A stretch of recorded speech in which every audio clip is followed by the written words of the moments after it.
Do you know what's actually in the cream center filling of an Oreo? Processed shit. So there's no cream in an Oreo cream filling, but it is full of two of the most addictive substances that are making us fat, sick, and unhealthy: high fructose corn syrup and seed oils, specifically canola oil. Okay, I'm gonna talk directly to the people who are furious just by seeing my face. I'm gonna need you to hold back the angry thumbs for a second and listen to me, okay? In no way, shape, or form am I about to say that Oreos are good for you. Do you hear me? I'm just going to bring nuance to the discussion, as opposed to thinking that Oreos are the spawn of Satan, okay? It is a low nutrient-dense option that can potentially be very caloric if eaten in excess. Okay, we're on the same page. Calm down.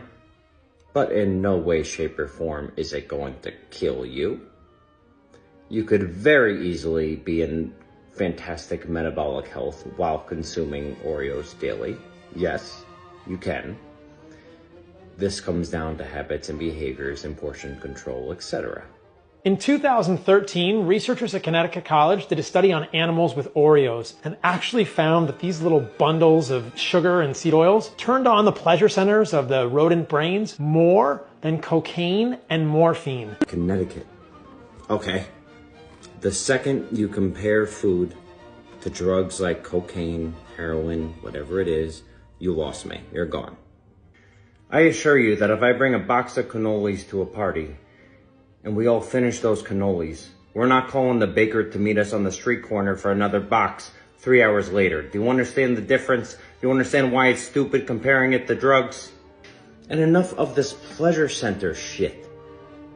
The pleasure center goes off when you get a crisp high five, a nice hug from someone you love.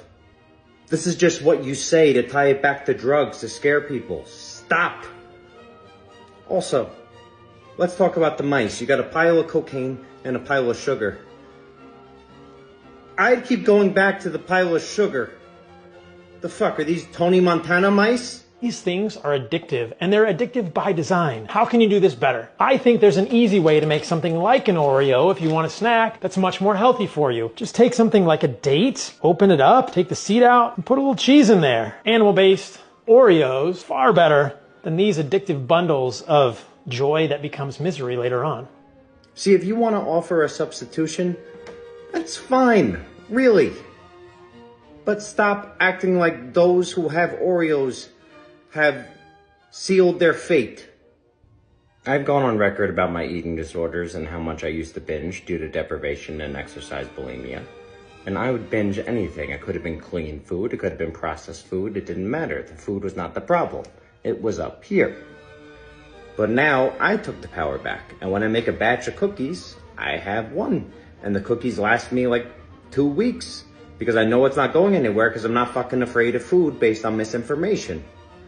Seed oils and high fructose corn syrup are very easy to demonize because they're in most ultra-processed foods. You will overconsume ultra-processed foods if that's the majority of your diet because it's very low in nutrients.